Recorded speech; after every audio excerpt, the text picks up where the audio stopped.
नमस्कार, welcome to सरकारी नौकरी यूट्यूब अपडेट्स। दोस्तों, इस वीडियो में हम बात करेंगे दिल्ली यूनिवर्सिटी में जो असिस्टेंट की वैकेंसी निकली हुई है उसका सिलेक्शन प्रोसेस क्या रहने वाला है और उसका जो सिलेबस है वो क्या रहेगा, वो हम इस वीडियो में बात करने वाले हैं।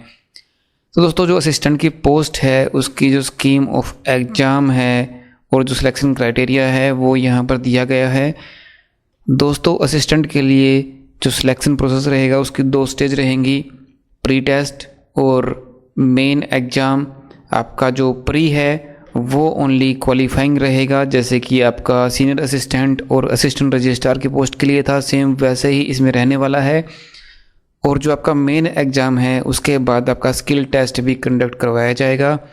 तो इसमें मेनली 2 स्टेज हैं, स्टेज 1 प्री टेस्ट जो कि MCQ बेस्ड होगा और दूसरा है स्टेज 2 जो है मेन एग्ज़ाम जो कि आपका डिस्क्रिप्टिव रहने वाला है। उसके बाद आपकी स्किल टेस्ट भी कंडक्ट करवाया जाएगा। दोस्तों, अगर हम बात करें कंटेंट की फॉर स्टेज 1 जो कि MCQ बेस्ड है, उसका जो सिलेबस है वो यहाँ पर दिया गया है। GS है, general studies, reasoning, math, functioning of higher educational institutions etcetera. दोस्तों, ये कंटेंट आपका, ये पेपर आपका जो प्री है वो MCQ बेस्ड रहेगा।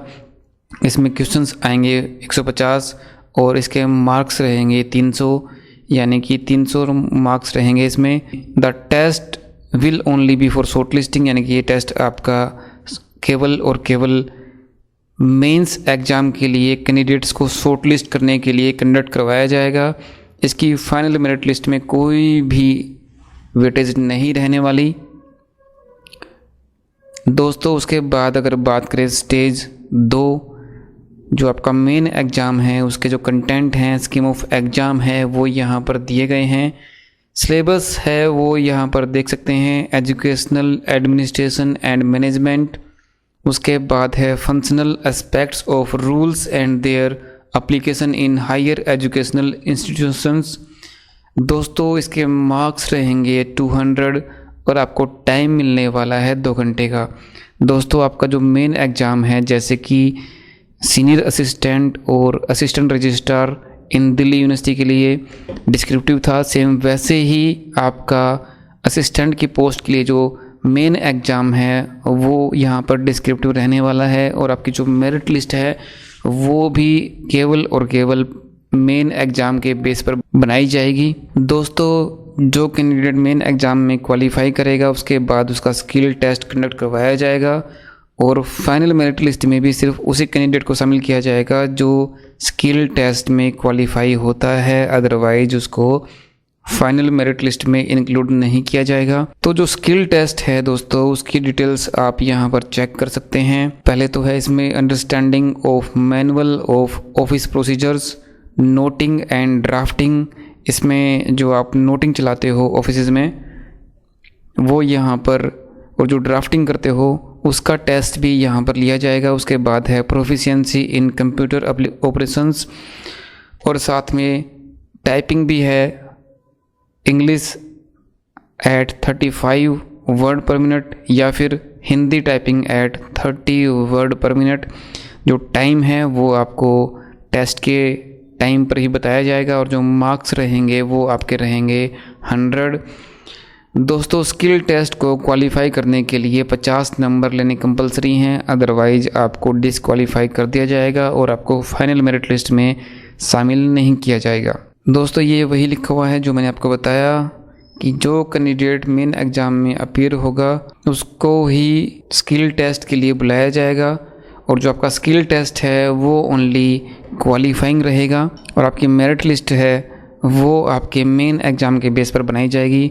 दोस्तों, अगर बात करें सिलेबस की फॉर प्री टेस्ट जो कि आपका MCQ बेस्ड रहेगा, उसमें पहला है जनरल स्टडीज़, इसके 35 क्वेश्चंस रहेंगे। सिलेबस आप यहाँ पर चेक कर सकते हैं। दोस्तों, ये जो PDF है उसका लिंक मैं वीडियो के डिस्क्रिप्शन में डालने वाला हूँ, वहाँ से आप इसे डाउनलोड कर सकते हैं। दूसरा पोर्शन है इसमें रीजनिंग का, इसके भी 35 क्वेश्चंस रहेंगे। उसके बाद है जनरल मैथमेटिकल एबिलिटी, इसके भी 35 क्वेश्चंस रहने वाले हैं। उसके बाद है functioning of higher educational institutions. इसके 45 क्वेश्चंस इसमें रहने वाले हैं। सिलेबस आप PDF फाइल में चेक कर सकते हैं। उसके बाद है मेन एग्जामिनेशन, जो कि आपका डिस्क्रिप्टिव रहेगा, MCQ बेस्ड नहीं रहेगा, ध्यान रहे। और आपकी जो फाइनल मेरिट लिस्ट है वो भी इसके बेस पर ही बनने वाली है। तो इसमें जो पहला कंटेंट है वो है एजुकेशनल एडमिनिस्ट्रेशन एंड मैनेजमेंट। इसका जो कंटेंट है वो आप यहाँ पर चेक कर सकते हैं दोस्तों। उसके बाद है आपका functional aspects of rules and their application in higher educational institutions, fundamental rules, supplementary rules, GFR जिसको बोलते हैं, general financial rules, procurement through GEM, pension and grievance handling etcetera. दोस्तों उसके बाद अगर बात करें स्किल टेस्ट की डिटेल्स मैं आपको ऊपर भी दे चुका हूँ, उसका कंटेंट आपको पता है। दोस्तों आपका जो एग्ज़ाम है वो बाइलिंगुअल रहेगा, इंग्लिश या हिंदी। दोस्तों अगर आप हिंदी चूज करोगे तो आपका प्री और मेंस दोनों ही हिंदी में रहने वाला है। अगर आप medium of language English choose करोगे तो आपका प्री और मेंस दोनों ही हिंदी में, या जो भी आप चूज करोगे, हिंदी चूज करोगे तो हिंदी में, अगर इंग्लिश चूज करोगे तो दोनों ही आपके प्री और मेंस इंग्लिश में रहने वाले हैं। दोस्तों कुछ इंपॉर्टेंट पॉइंट्स यहाँ पर दिए गए हैं जिनको आप PDF में चेक कर सकते हैं। जो परी के बाद मेन एग्ज़ाम है उसके लिए 30 गुना कैंडिडेट्स, यानी कि एक वैकेंसी के लिए 30 एप्लीकेंट्स को बुलाया जाएगा। और उसके बाद मेन एग्जामिनेशन के बाद स्किल टेस्ट के लिए 15 कैंडिडेट्स को शॉर्टलिस्ट किया जाएगा। दोस्तों उम्मीद करता हूँ जानकारी आपको अच्छी लगी होगी। इसी तरह की लेटेस्ट जानकारी के लिए और इसी तरह की लेटेस्ट अपडेट के लिए हमारे चैनल को सब्सक्राइब कर लें। धन्यवाद। जय हिंद, जय भारत।